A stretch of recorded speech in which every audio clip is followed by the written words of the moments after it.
record. Okay, so today, like I just said, we are going to start in here. If you do not have your book with you, if you'll just follow along, okay? I'm going to cover this really quickly in about 13 minutes. So 7 parts of speech, I got about 2 minutes per part of speech. I want you to make sure that you've got it before we leave, okay? So, parts of speech, what do you know about? There's a lot of them. Anybody know how many there are? Nope. Well, okay. So some people consider different things parts of speech. I'm going to focus in on 7, okay? Because these are the most really important ones. All right? 7 parts of speech. Somebody give me one of them. Adjective. Okay, let's start with adjectives then. Yes, you may. All right, so an adjective. What's an adjective? Somebody give me a definition. It describes a noun or what? Something else. It describes a noun or a pronoun. Okay? All right, somebody give me an example.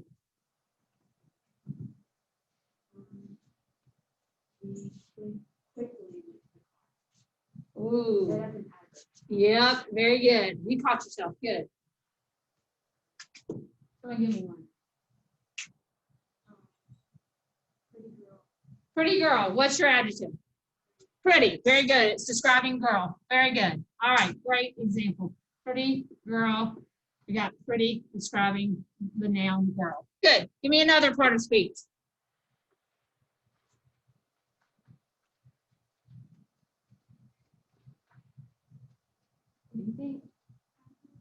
Adverb. All right. So we'll go with adverbs. Who can define an adverb for me?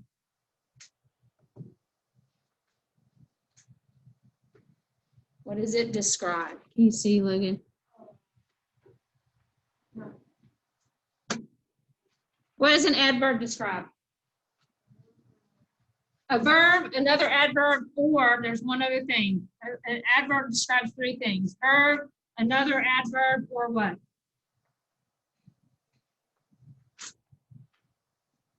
You might know what the third thing is? An adjective. Did you know that? There are some adverbs that describe adjectives as well. Okay, so there is a trick to adverbs. Many adverbs have a specific ending that sort of points us to the fact that it's an adverb. What is it? What? ly. All right, so many adverbs end in ly. Not all of them, but many of them do. Okay? All right, give me another part of speech. A noun. Very good. All right, what's a noun? It is the subject of the sentence. Okay? But what is a noun? Subjects are nouns, but they can also be pronouns, which is a different part of speech. So, give me a definition for a noun. Person, place, or thing. Right? Person, place, thing, or idea. Right? So you can have what we call abstract nouns, right? Which are not something you can actually touch, like happiness, joy, imagination. All of those are nouns, right? But they're abstract nouns. They're kind of ideas. All right? 4.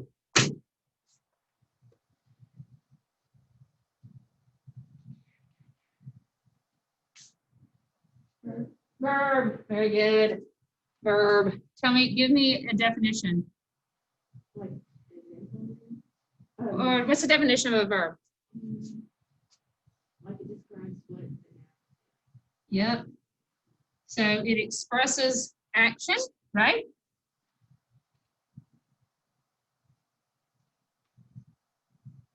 Or state of being. Okay. We also there are in every verb, especially third-person verbs, have different forms, right? So they have an infinitive form.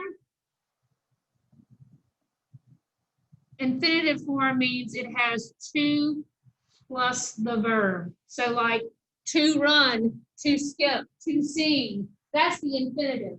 And then you conjugate it. So when you conjugate it, you put it in a different form, you change it. So you can put it in past tense, you can put it in present tense, you can put it in future tense, right? So verbs can have different forms or what we call conjugations. Now, something that you need to know is that there are two verbs that are the most tested on the ACT, and they are these verbs, and I want you to know them: to have and to be. To have and to be are the most tested verbs in the ACT. Anybody know why? Right, they are irregular, right? So like think about run. Past tense of run is ran, right? Or will run for the future tense. But to be is, are, was, were. So when you conjugate to be, it totally changes from to be. When you conjugate to have, it totally changes, right? So you just have to be careful. To have and to be are the most commonly tested on the ACT, and we'll talk about that a good bit. Okay? All right? So verbs express action, state of being. We'll talk too about linking verbs, helping verbs, but I'm not going to get into too much of that because this is just a review. All right? Somebody give me number 5. Huh? Well, I'm going to consider that a noun for our purposes. Direct objects would be nouns too. So that I wouldn't consider them a different part of speech. Preposition, very good. What's a preposition? Can anybody put into words a definition for preposition?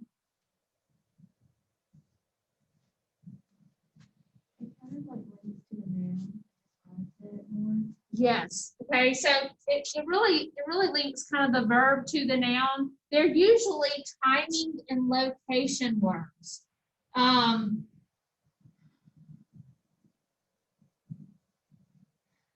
That link the sentence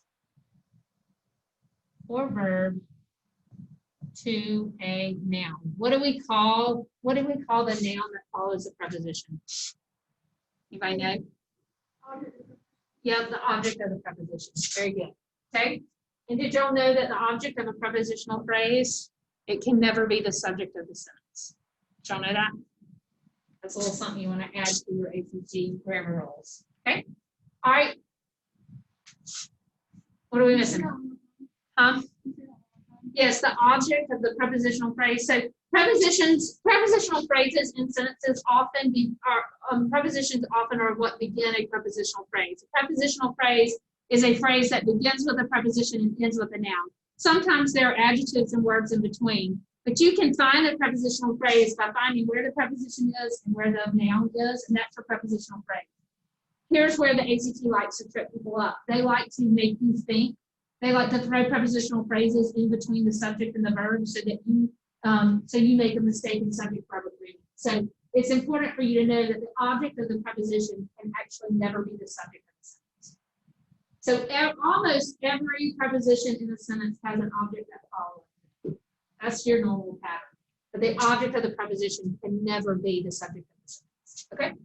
And that the reason why you need to know that is because a lot of times what the ACT will do is they'll be testing you on subject-verb agreement. They'll give you the subject, then they'll throw in a prepositional phrase that has a different number. So like if your subject is plural, then the noun that is the object of the prepositional phrase will be singular, and then they'll give you the verb. And so you will, if you're not trained, you'll think that it's a singular noun subject and it needs a singular verb. But really, it's a plural subject. It needs a plural verb. So they will throw prepositional phrases in there so you can't hear the subject-verb agreement. So that's why you really need to be able to identify prepositional phrases and objects. All right, give me 6. Okay, I'm not going to count an interjection for ACT purposes as a part of speech, although some people do. Conjunction. Yep. What's a conjunction word? Right. So these are words that connect, right? Words, phrases, clauses, and sentences, right? They're kind of relational words, connection words. We have like coordinating conjunctions, subordinating conjunctions. We're going to talk about all those and get into them when we get into these in a little bit more in depth. Okay? So,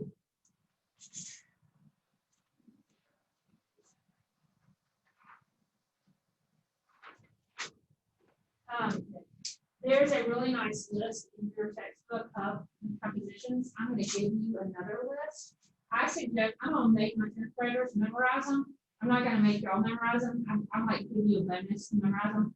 There is a great, great benefit. If you've never memorized prepositions, it's an awesome benefit to it, because once you've memorized them, you can pick prepositions out like that. You know, even if you can't, like, I had to memorize them in 7th grade, y'all, and I can still say most of them. I can find a preposition like nobody's business because I memorized them. So I'm going to probably encourage you to do it. I'm going to make my 10th graders do it, but I don't think I'll make y'all do it. I might do it for bonus. All right. One last part of speech. I'll give you a hint. It's related to this topic. Pronoun. Very good. Give me a definition of a pronoun. It modifies the noun normally. So like if you have the girl, it's she or. Okay, so I would word it a little bit differently than modify. I would say it is a word that takes the place of a noun, right?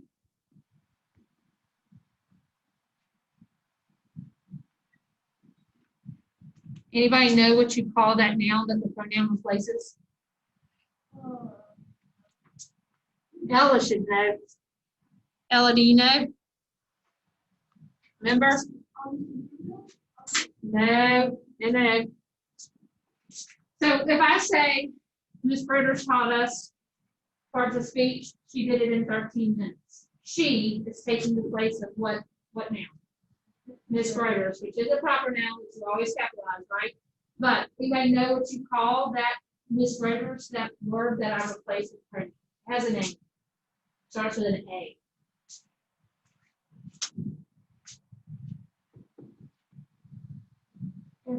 Yes. That's what we call the noun that is replaced by the pronoun.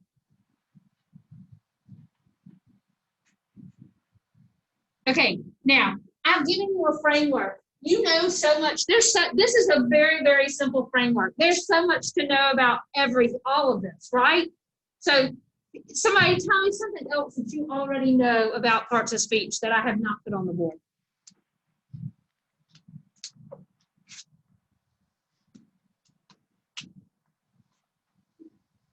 Additional information. I did a cheer. Would y'all answer? If we need a cheer. Yeah, we might need a parts of speech cheer. Yeah. All right. So give me an N. No, I'm not participating. Okay. I'm good. Come on. All right. So, like, for example, tell me about nouns. Sometimes we capitalize them, don't we? Yes. Why? Because What do you call a noun that you capitalize? Yeah, proper nouns. We capitalize proper nouns. Guess what? So there's proper nouns versus common nouns. And y'all, when do we capitalize? What qualifies as a proper noun? like Mr. and Ms. and like names of places. Yep. Names, right? Names, titles, right? We capitalize names and titles. So, but guess what, y'all? Have y'all ever noticed that we live in a society that likes to randomly capitalize things, not just nouns? But have y'all noticed that? It's gotten really bad in like the last 5 years. I think it has everything to do with texting. But like, I don't know if you just driving by, and you just like see a sign that will have just like a random word capitalized in the middle of the sign. Okay. So what? You don't like what? Yes, doesn't it bug you? So really the only time we ever capitalize things, we capitalize the beginning of a sentence, obviously, and then we capitalize proper nouns, and there also are such a thing as a proper adjective. So like American, right? That's a proper adjective that describes a certain group of people that live a certain place, right? So there are proper adjectives. But those are and then we always capitalize like titles. So what else? Hang something else on my framework I gave you. What about conjunctions? Do you know anything else about conjunctions? A semicolon what?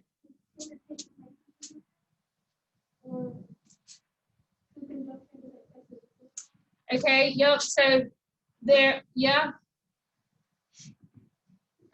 are different kinds of conjunctions. There are coordinating and subordinating conjunctions.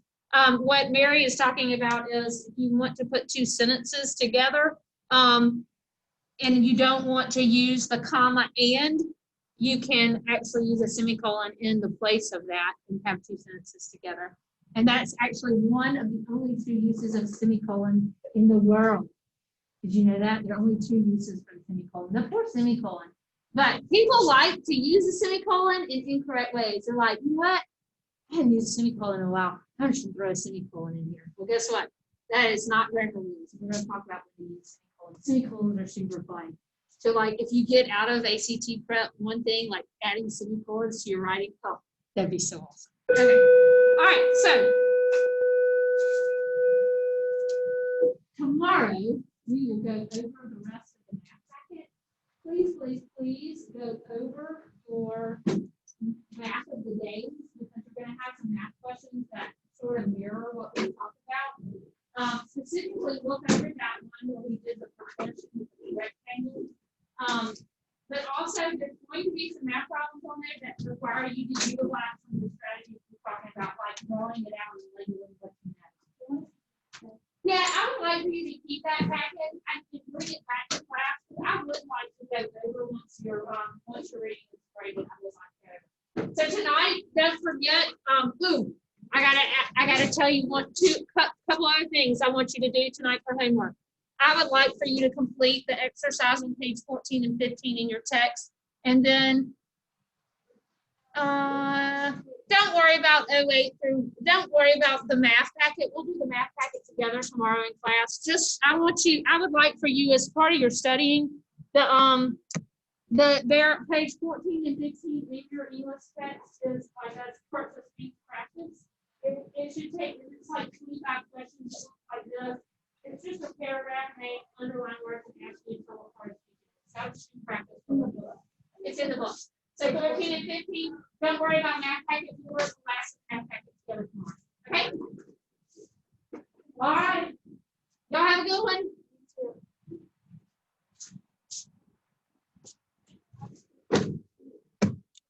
So Erin, if you heard that, if you will complete 14 and 15 in your textbook.